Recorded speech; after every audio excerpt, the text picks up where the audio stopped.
to Evolution Hour. Clickety-clack. Analog devices.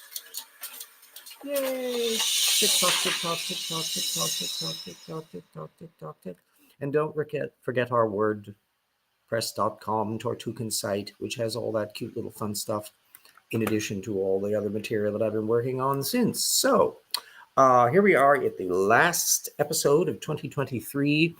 Remember Christmas and the New Year's one we won't be doing, and we will be returning in January 2024 when things will be so much brighter and more delightfully pleasant. At any rate, this will probably be a fairly short little show. As you can see that I'm in Seattle. And we're continuing on that cute little speciation chapter of Titans. They're still running at near half of their source list are just creationist retreading, largely from Sarfati and Company. So it's a relatively insular little network. We've got a bit of a thing where they try to play off of the paddlefish sturgeon hybrid.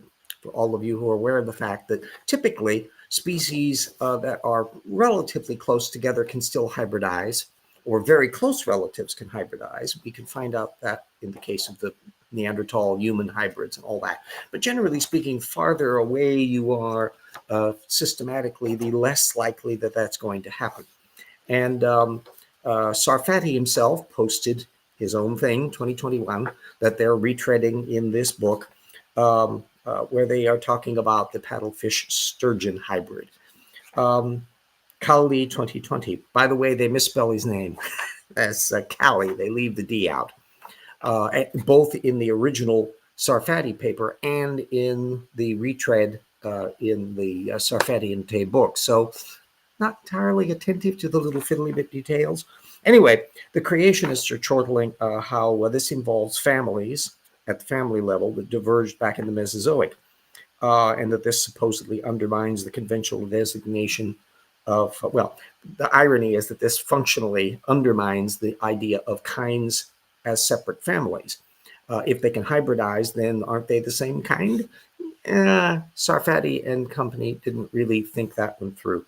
The paper, however, that they're referencing went into, at the genetic level, how little the genes had changed between these two groups, and thus accounting for why they were able to do this little hybridization shtick. So the paper, fortunately, is available as open access, and I'll also be posting Sarfati's little piece so that you can compare the two. It's basically the same text that they incorporated into the book form. Our part two is thanks to a new Potholer 54 video. For those who aren't familiar with Potholer, he's an absolutely deliciously droll combatter of woo that's been doing sporadic videos. It's not, he doesn't do it necessarily continuously, and they're much more sophisticated production than moi with my setup in here. At any rate, from last September, I learned of a new creationist. It's always fun. I keep track of the scientists that are doing the technical papers on the various works that involve. And typically, matter of fact, for the last quite a few days, I've been processing some material relating to the new creationist pieces that have come along at the latest Institute for International Creationism Conference that involve a big swath of papers. And a lot of that's going to be alluded to in Volume 2 of The Rocks Were There, which I would be pointing over my shoulder at the book if we were at home in the den. I keep track of the various scientists that are doing the technical papers. So I'm adding dozens of scientists to my spreadsheet every month easily. And it's rare if I'm adding a new creationist or anti-evolutionist of any stripe, idea or otherwise, into the mix. And this was an example of when I got to add one. He's a Canadian Catholic by the name of Kennedy Hall.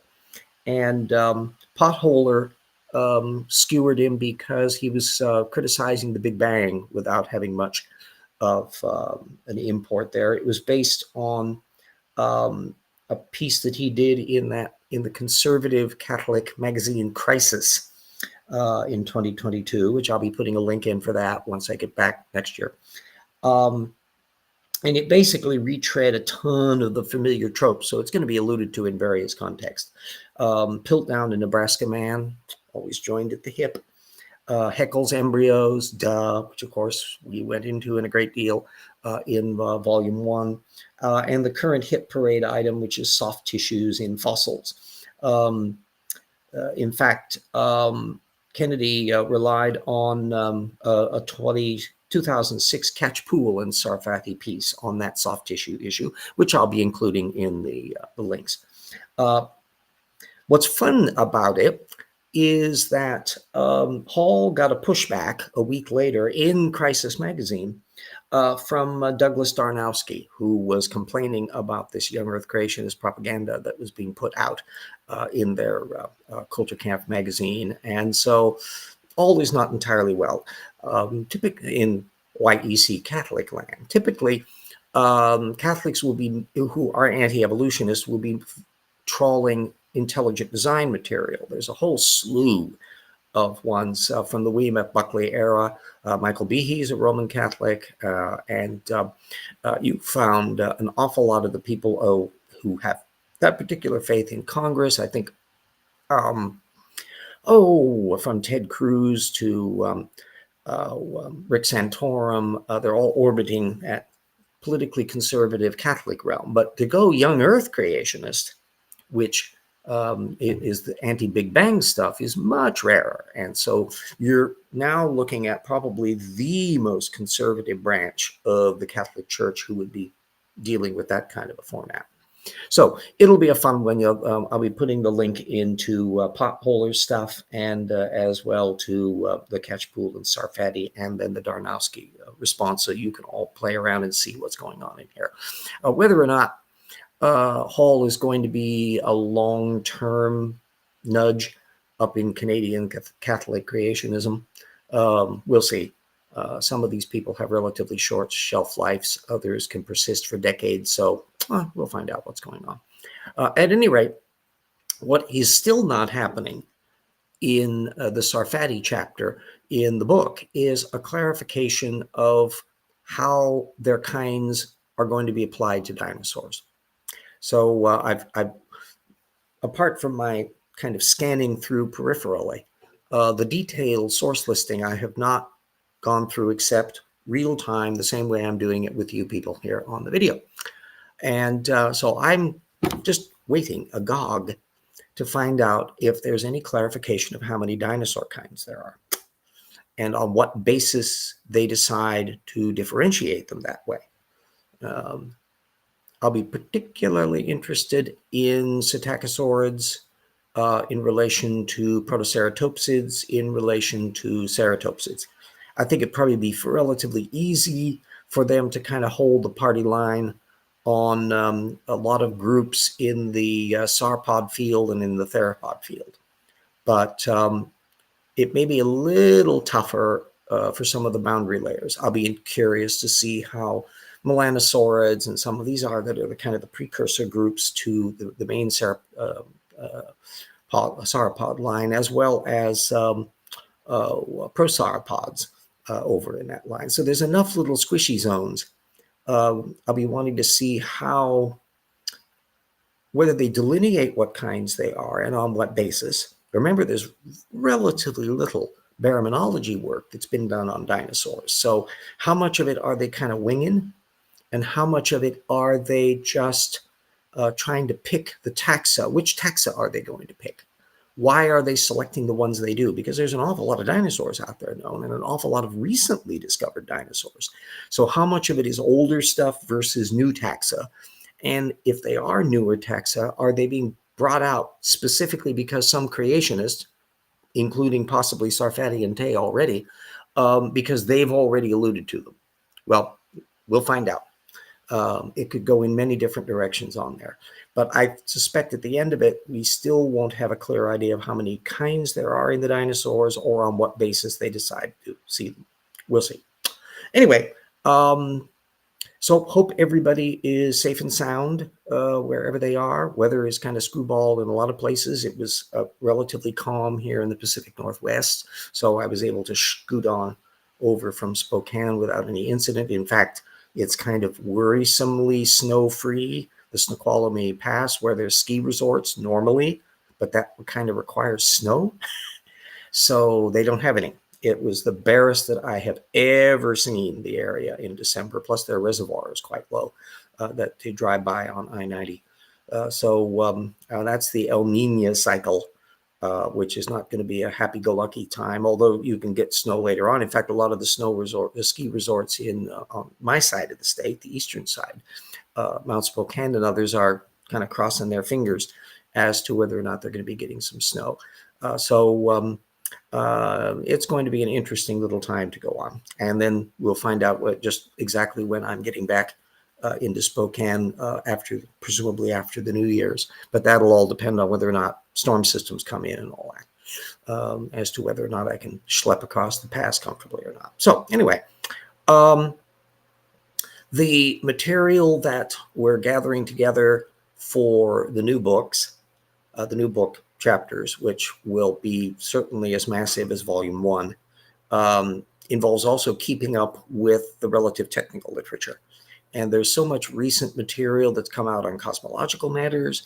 There's just a slew of material on the human evolution front and the new fossil material and the Homo naledi issues, and catalogs, including some of the papers on the subject in the ICC conference that we'll be dwelling on in volume 2 of Rocks Were There, including the fact that Todd Wood and company have weighed in yet again on how difficult it is to isolate some of the branches of the Australopithecines from the human Holobaramin.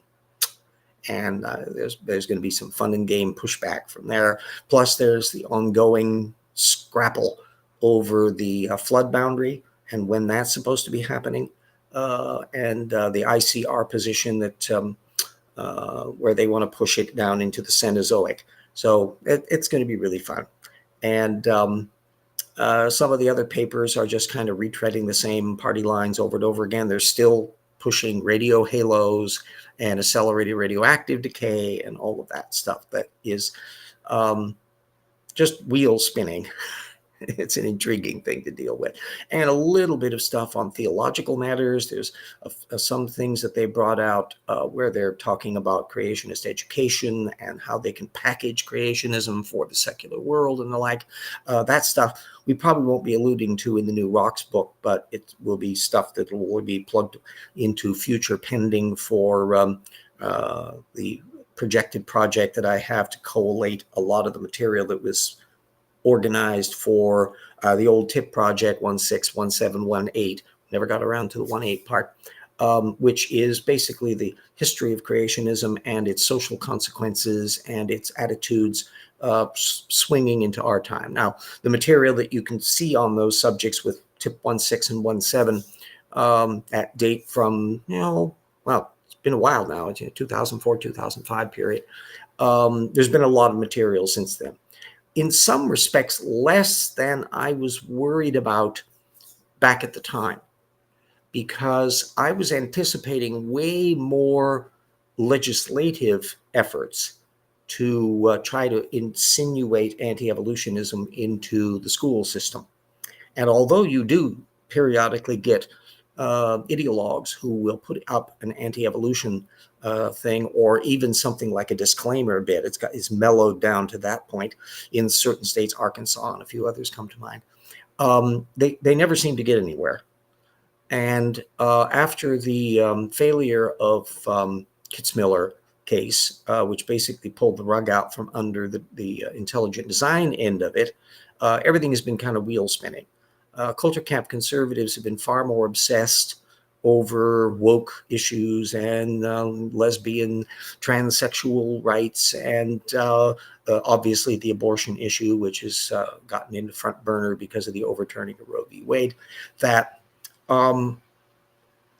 been their obsessions.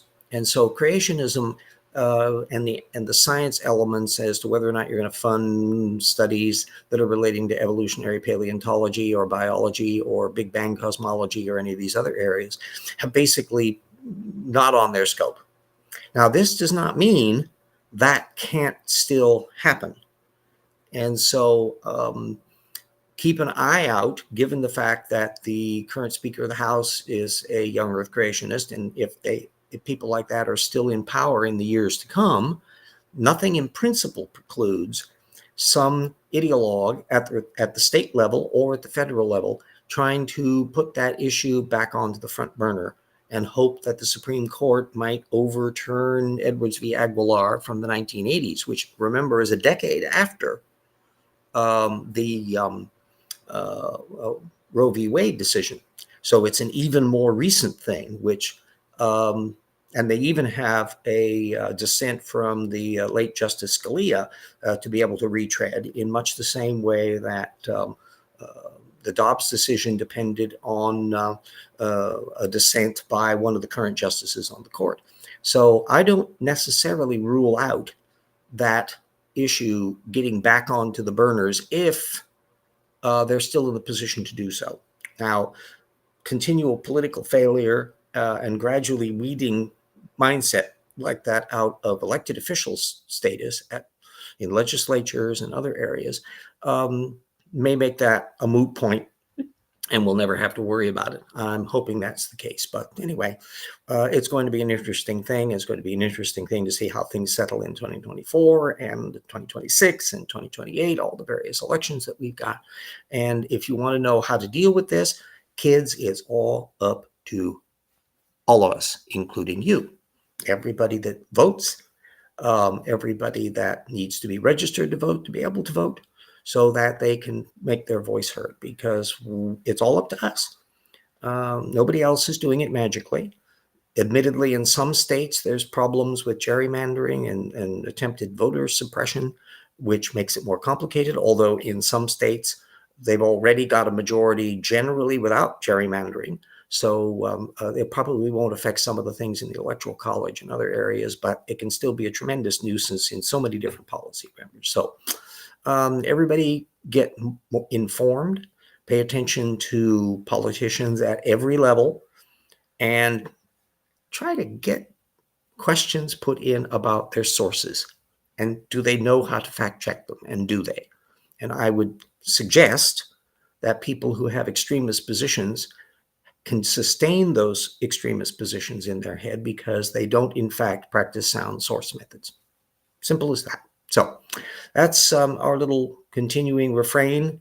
You can see how some of those issues of source methods were playing out in that tip 1.6, 1.7. 1.6 was about the historic creationism that was coming up in the 80s and 90s, and then effectively the intelligent design movement side of it coming up in tip 1.7, which was bringing it into the early 21st century.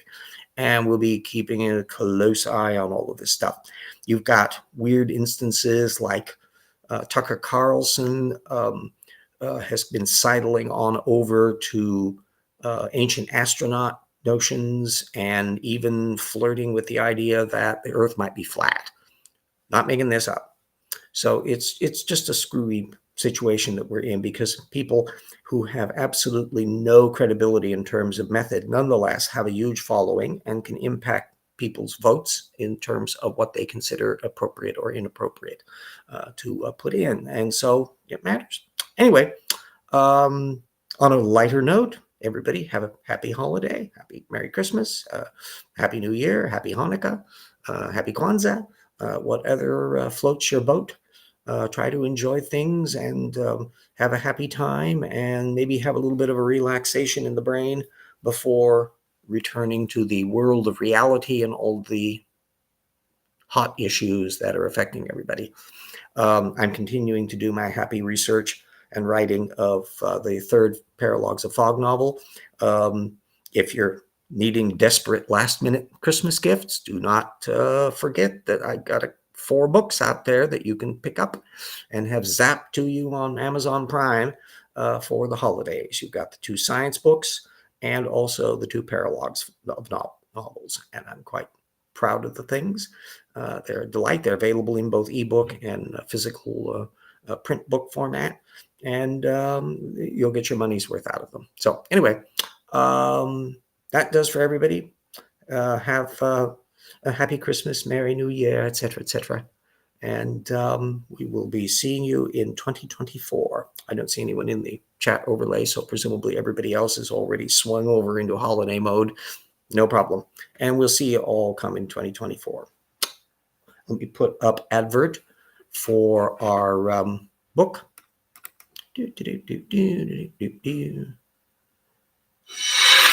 Oh, and we also need to put up our advert for our patrons. Silly Billy.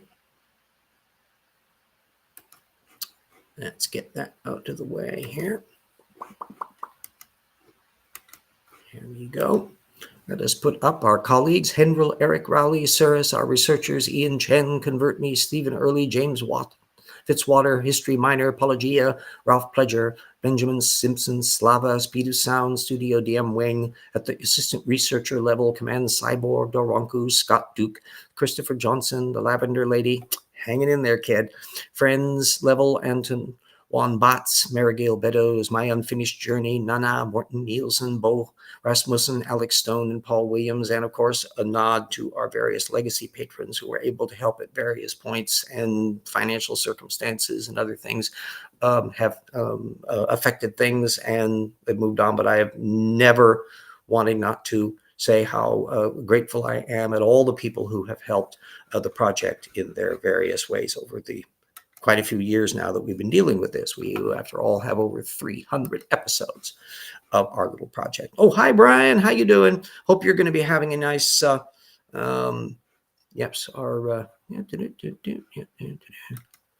see. There we go. Let's see if that starts popping in. Before I sound off then, do you have any questions, comments, or whatever for the old RJ before we disappear? I'll show off my little advert again for the rocks were there that Peter very graciously assembled.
And that will do that for all of the fun and games for 2023. It has been a rollicking year with too many ups and downs and uncertainties, and I'm hoping that 2024 can slide us into a little bit more calmer world. But given the history of the past couple of years, don't hold your breath on that one. So other than the stakes of civilization and the republic and peace and tranquility being at stake, like it's important. Yeah, it is. So everybody stay safe, take care, watch out for wooden penguins, have a wonderful time, and safely slide into the next year. And let's make 2024 better than 2023. I think we can all agree on that one. I sure hope. So anyway, see you next year, kids.